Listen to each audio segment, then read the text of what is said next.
Hey there, welcome to Extra Healthy-ish, the big sister podcast to Healthy-ish. Both podcasts are from Body & Soul, and I'm your host, Felicity Harley. Now, here at Body & Soul, Healthy-ish, Extra Healthy-ish, we know health, fitness and wellness is important to you, but we also know you like to have fun. So we've designed this week's episodes of Extra Healthy-ish with a special festive season flavour. Yes, we're helping you survive Christmas with your health and well-being intact. Today, we've got Dr. Anna Lembke joining us via Zoom from California. She's a professor of psychiatry at Stanford University. She's delivered TED Talks. She actually appeared as an expert on the Netflix doco, The Social Dilemma. Did you see that one? It was great. And she is the author of a new book called Dopamine Nation. And she is going to talk to us today about digital addiction and how to overcome it, especially at this time of year.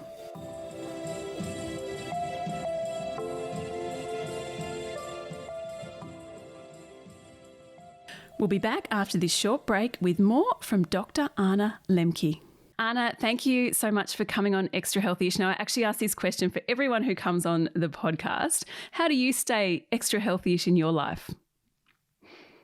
I try to intentionally do things that are hard. I'm a psychiatrist. I've been treating people in recovery for addiction for more than 2 decades. And a patient once said to me that one of the most important things that he learned in recovery was that the hard way is usually the right way. And I think that that is true. So whenever I'm faced with a moment of indecision, I think, well, which way is harder? And then I choose that way, or I try to. And I also have as a daily practice doing things that are physically painful for me, typically in the form of exercise. And my reason for doing that is really simply biological, that when we engage in exercise, exercise is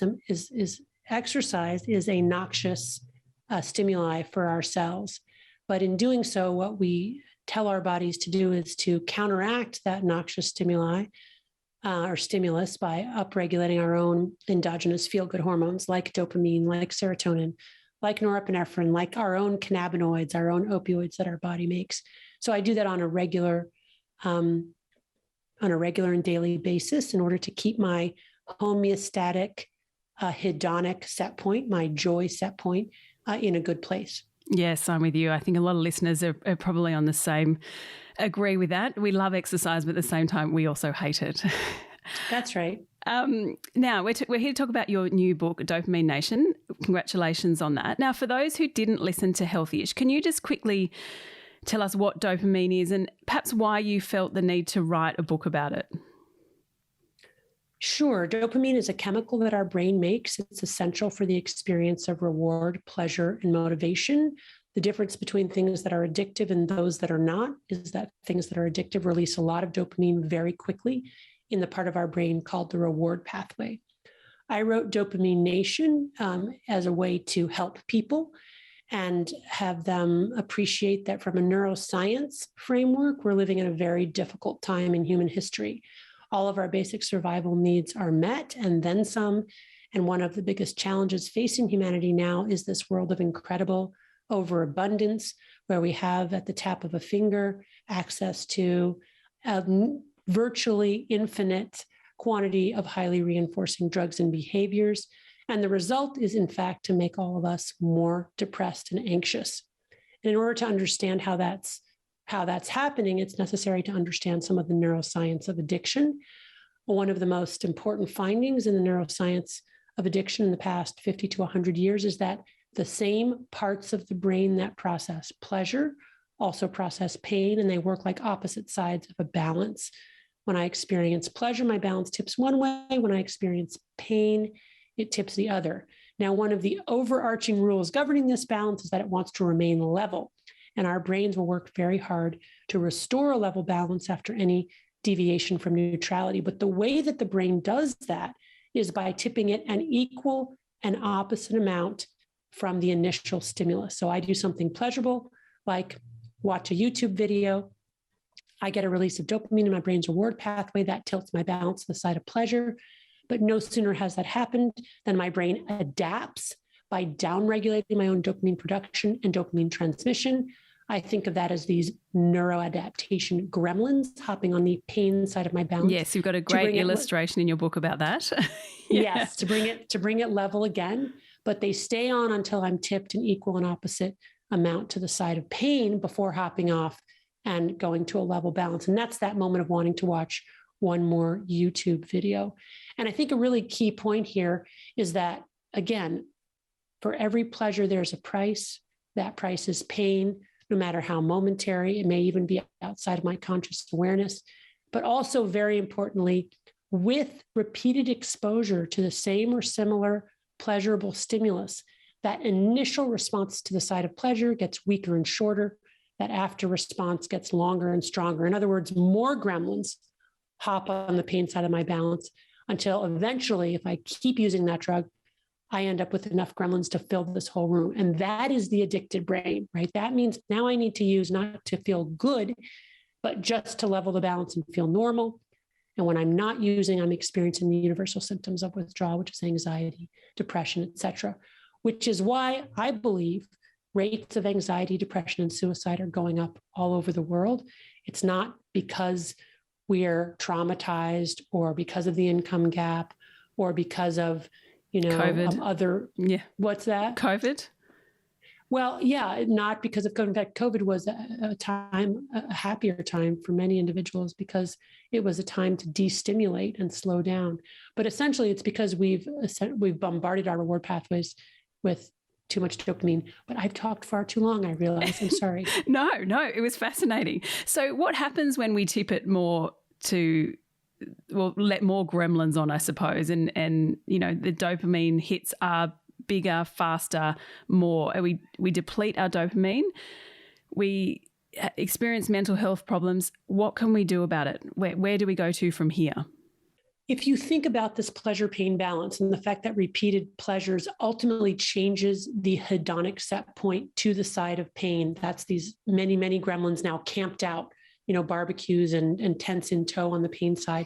The way to right the balance and restore healthy baseline levels of dopamine is to abstain from our drug of choice long enough for those gremlins to hop off so that a level balance can be restored. So I recommend a period of abstinence from our drug of choice, whether our drug is cannabis or alcohol or nicotine or pornography or video games or gambling. We must realize that when we first stop using our drug, we are going to be in pain. Why? Because we're taking the pleasure stimulus off of the pleasure side, but we've still got all those gremlins on the pain side. So the initial response will be to tip us to the side of pain. Those are those gremlins hopping up and down on the pain side saying, give me more of my drug. But if we can just wait long enough, typically in my experience, 30 days is the minimum to restore healthy baseline levels. If we can wait long enough, those gremlins will eventually hop off. We will start to upregulate our own dopamine production. We will level our balance and we will stop craving, feel better, and be able, very importantly, to enjoy other more modest natural rewards. What are some other ways we can beat digital addiction? I mean, there is the dopamine fast, but you've got some other suggestions in your book. And perhaps how do you deal with your digital devices personally? Right. So I think the first step really is the dopamine fast, but then because we need that step to restore baseline levels of dopamine and also to be able to look back and see true cause and effect, which is difficult to do when we're chasing dopamine. But after that dopamine fast, if we want to reintegrate that drug into our life, we need self-binding strategies. These are physical and metacognitive barriers between ourselves and our drug of choice. And I can just use my own addiction as an example. I became addicted to romance novels in midlife. Oh, wow. Interesting addiction. Yes. And it was really facilitated by my Kindle because I no longer had to go to the library. As soon as I was done with one novel, I could access another. Amazon gives away novels for free. So then I was getting the cheapest thing available. I was no longer interested in the quality of the writing. It was just about getting to that, sort of erotic moment. Right. And then I would get to a point where I wouldn't even finish the novel. I needed more and more graphic forms over time. That's tolerance. That's those gremlins. That's a very important indicator of burgeoning addiction. And also it started to interfere with my life. So one of the first things I did was I fasted for 30 days from dopamine. In other words, I fasted for 30 days. Put your from Kindle away. Reading romance novels. Yeah, from reading romance novels. And it was very hard. It was much harder than I thought it would be. I was quite anxious and restless. I had a lot of difficulty going to sleep because that had become the way that I put myself to sleep. But at 30 days, I felt a lot better. And so I decided, well, okay, I'm going to go back to reading and see what happens. I'm just going to slow it down. Well, I binged the whole weekend. And that's when I realized, I don't think I can even moderate this. I got rid of my Kindle. So that's an example of a self-binding strategy. I realized I can't have this electronic downloadable version. And I threw my Kindle away. And I actually ended up abstaining from a year. And it's interesting now when I go back, I almost get no pleasure from romance novels. It's like I've burned out those receptors. But that's just one example. In the book, I talk about many different examples that people use as kind of self-binding strategies, ways to moderate their consumption, using time as a constraint, physical barriers, categorical barriers, sacred barriers, you name it. Yeah. Now, just finally, we're dropping, this episode comes out just before Christmas. A lot of, Christmas can be a really vulnerable time for triggers for addiction. Whether it's social media and phone use, it could be things more broadly like alcohol or food, diet, exercise. How can we safeguard ourselves at this time of year in particular? I think one of the important things to do is to recognize that almost all holidays and holiday gatherings will never live up to our hopes and expectations of them. And one interesting thing about dopamine is that if we expect a certain dopamine release or reward and we don't get it, then it's followed by a profound dopamine deficit state well below baseline. So, expectation can really shape our experience of rewards. So I think, having some kind of degree of radical acceptance around the imperfection of human and family gatherings, especially around the holidays when there are so many expectations, can really help in the moment to moderate the disappointment that might then drive us to want to reach for a highly reinforcing drug and behavior to kind of compensate for that. I also think that the holidays is not a bad time to implement a fast, especially if you know you're vulnerable at this time, and to just let people know that for whatever reason, you're not doing this particular drug, whatever it may be. Do that together with others. It's much easier to do it.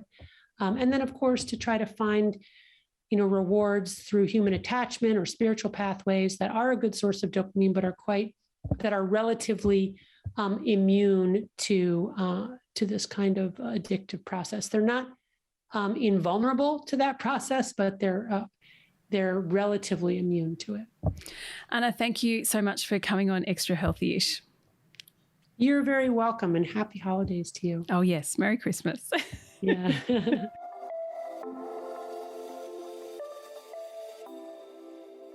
There we go. That is your challenge, either for the festive season or in the new year. Have a break from your digital devices. Go on. Can you actually do it? Oh, it's going to be hard, but you've just got to push through that pain and then you'll get there. If you want more info about this, or if you would like to read Dr. Anna Lembke's book, it is called Dopamine Nation. If you want more info from us at Body & Soul, you can download other episodes of Extra Healthy-ish or Healthy-ish, or jump online, bodyandsoul.com.au. You can join the conversation via us at Instagram or Facebook. Thanks again for listening to this chat with Dr. Anna Lembke. And if you have a moment, we'd be so grateful if you could rate, review and subscribe to this podcast. Hey, and from all of us at Extra Healthy-ish, at Body & Soul, at Healthy-ish, have a great, fun, festive season.